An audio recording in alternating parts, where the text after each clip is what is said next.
This is Democracy Now!, democracynow.org, the War and Peace Report. I'm Amy Goodman with Nermeen Sheikh. Deadly night raids based on faulty U.S. intelligence, then covered up by a classified war loophole. This is the focus of a major new investigation by reporter Lynzy Billing into CIA-backed Afghan special forces called Zero Units, which left a trail of civilian deaths across Afghanistan, but have yet to be held accountable after the U.S. ended its two-decade-long occupation. Lynzy Billing initially returned to Afghanistan to find out more about the deaths of her own mother and sister nearly 30 years earlier, but started to focus on the Zero Units night raids when she first heard eyewitness testimony.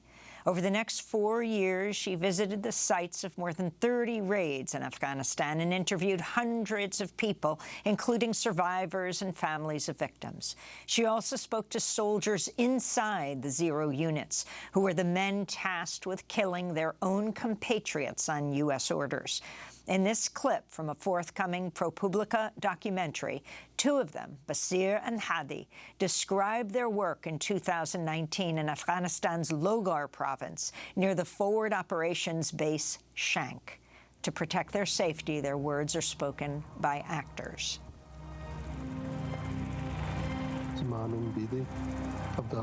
I'm a member of Afghanistan's Zero Unit in the east of the country. As intelligence comes in, the raid is conducted.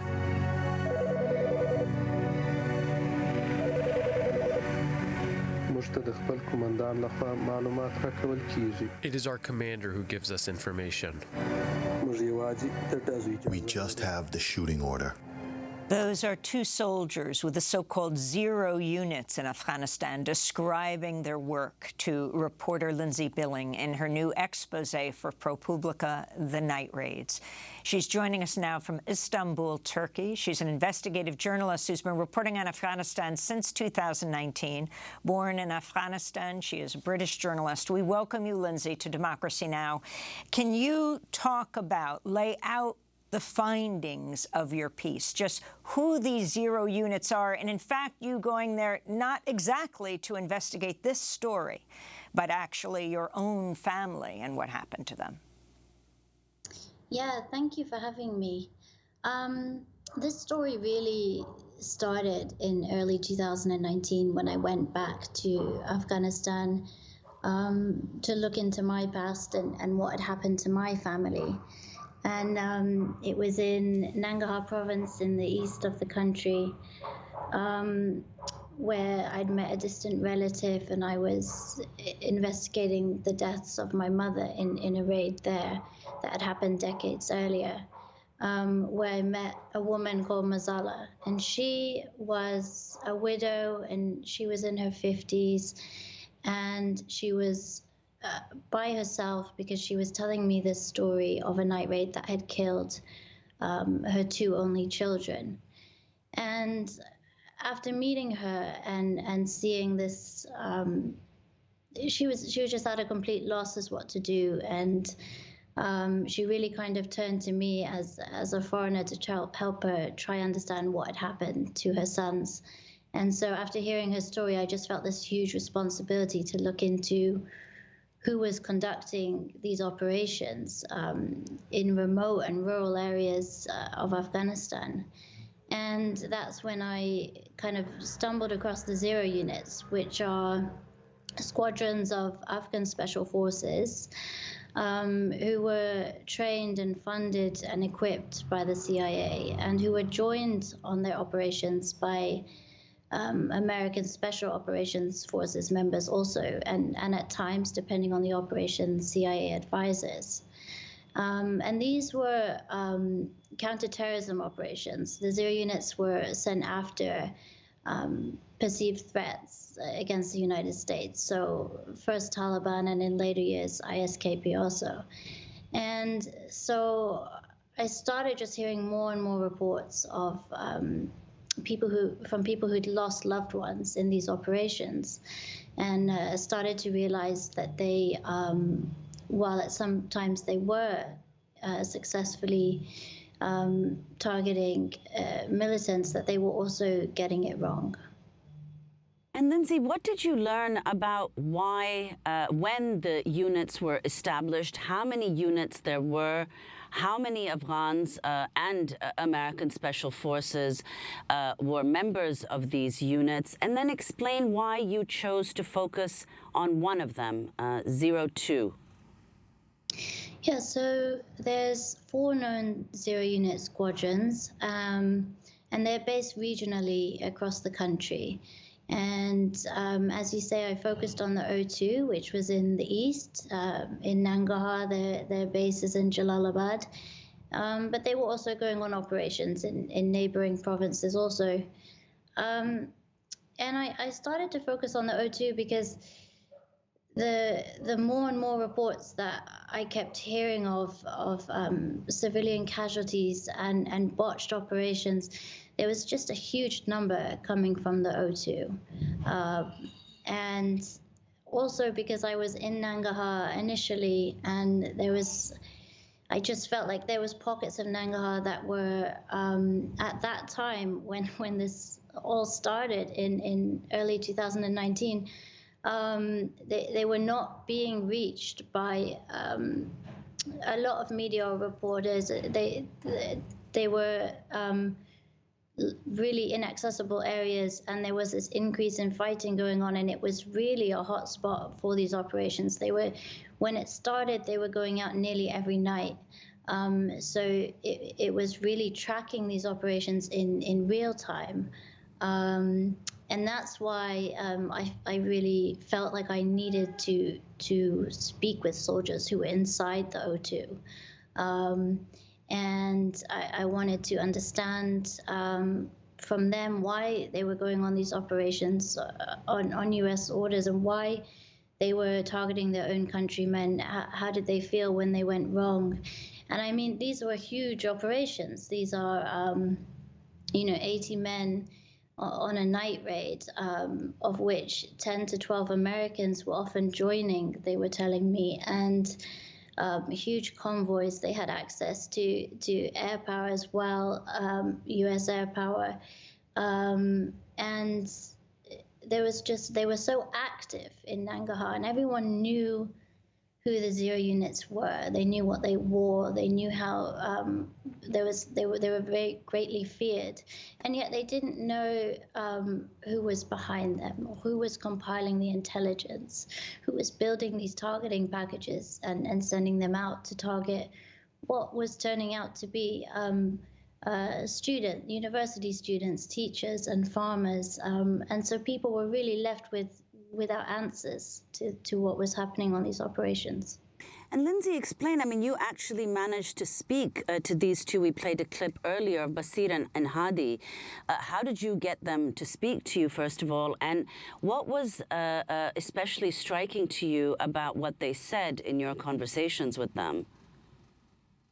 I think it was probably about 6 months after I started looking for soldiers inside the O2 to talk to, that I first met Basir and Hadi.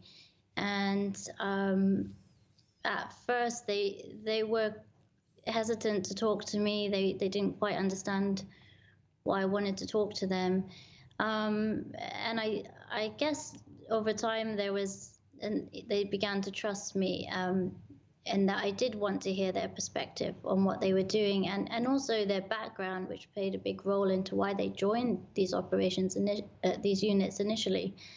And they really kind of started opening up over time, and there was a lot of pain and guilt with what they were doing, and also a lot of confusion as to their role within this setup and this structure of the zero units, who were nominally under the Afghan intelligence agency, but were under the umbrella of the CIA program as well. And they really, I think initially, there was I remember one specific meeting where they told me about one operation that had killed civilians and that had not resulted in finding the Taliban that they were looking for on that operation. and this kind of frustration from their part, where they weren't the ones who could talk about it, and they were not writing up the after action reports. It was a senior commanding officer who was doing it, and they weren't sure if anyone was even going to find out about the civilians killed in these operations. It was something out of their hands. Yeah. Lynzy, you spoke to a man named Spingar who says he was shot 3 times when he was 12 years old by two soldiers outside their base in Jalalabad. Yeah, and Spingar I met Spingar just this last year, actually by coincidence, and this was, the US had now left Afghanistan, and so much had changed over the course of this investigation, and very quickly for everyone. But he was really, he really stuck with me, because when I met him, he had been shot, as you say, 3 times outside his home, which was right next to the base in Jalalabad, the O2 base. And he had been encouraged to file papers for compensation or a compensation claim. And he, for his injuries, had been treated at the base in Jalalabad and also Bagram base. And he had filed these papers, and he had received a letter back. And it was written in English, and he didn't speak English. He didn't read English. And it had declined to give him compensation for his injuries. And he had been waiting so long to hear if he was going to get this compensation for what had happened in this on that occasion. And he really stuck with me, because this is long after the US has left, and there were still people in Afghanistan who are waiting to hear back on promises of compensation and things they'd been encouraged to pursue. And this operation targeted him when he was 12, although on the form it was written that he was 14. But he just felt like this really telling symbol for me as to what really was left behind. So I wanted to ask you about who is behind these 0 units, and particularly why, for example, that these raids are conducted by the CIA and not the military. What kind of loophole and lack of reporting, investigation, or accountability that leads to? Well, there's it's a very murky area that these units fall into, precisely as you say, because they're not U.S. military counterterrorism operations. Because they fall under the CIA, they don't fall under the usual U.S. law that would apply to the military or Title X. And the U.S. Special Operations Forces, soldiers joining these operations, also don't fall under the same U.S. laws. Because these are now covert action operations. This is Title 50. So there is this complete legal loophole into them not receiving the same oversight and scrutiny that U.S. military operations would. And Lynzy, talk about, you also spoke to a U.S. Army Ranger who told you, who conceded that these night raids had terrible effects, though he said that they were preferable to airstrikes, saying to you, you go on night raids, make more enemies, then you got to go on more night raids for the more enemies you now have to kill. So you spoke to him. You also look in the piece at the historical antecedents, the use by the U.S. of night raids. What did you understand about why Americans, the U.S. military and CIA, use this particular method and have for decades? Yeah, they've been using it for decades. It's using the night raid strategy since 1967, when they were doing these operations or capture-kill operations against the Viet Cong in South Vietnam, and through Iraq, in which they were claimed as having major successes in targeting insurgencies and militants. And yet that's not the result that we see through our reporting, and that's not the result that came out afterwards. But it's this repeatedly used strategy that has failed time and time again, and that has not had a full accounting of it, or what the fallout from these operations is. And finally, what you feel, speaking to so many people, their attitude toward the United States with the number of deaths that have not been held accountable, and are families applying? Do they know ways to reach out? Yeah, I mean, this is really the legacy that America has left behind in Afghanistan. Many people I spoke to feel that these operations had actually had the reverse, or were counterproductive, and actually had turned their families against the US-backed government in Kabul and against the US. And they will, if this same strategy is used in new conflicts and new wars, without someone looking at their tactics and saying, what is the failures of this here? We're having failures of intelligence. Then they will have the same fallout in other countries, and you will see a blowback the same as you have in Afghanistan, which is the way that people view the US, precisely because of witnessing years of these operations. And Lynzy, finally, you conclude your piece by saying, in the end, I got closure for my own personal story from the unlikeliest source, Basir. Explain what you found out, what happened to your mother and to your sister, and why you say that Basir provided you with this closure. I didn't get all the answers that I was looking for with what had happened to my family.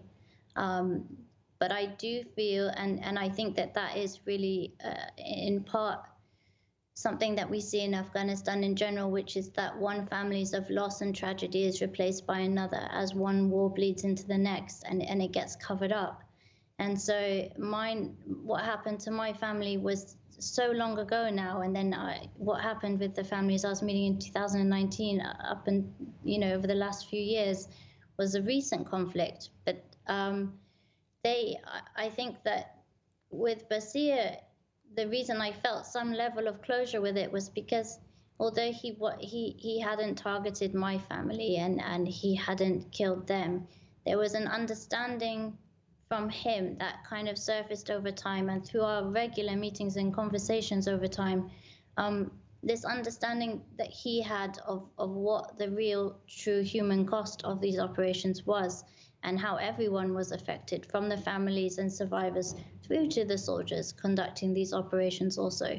And so there was something about him reaching that understanding that helped me feel, it really loosened a little something in me to feel a bit of closure with seeing that kind of remorse of what he had done. Well, Lynzy Billing, we want to thank you so much for being with us, investigative journalist who's been reporting on Afghanistan since 2019. We'll link to your piece in ProPublica that's headlined simply "The Night Raids." Lynzy speaking to us from Istanbul, Turkey.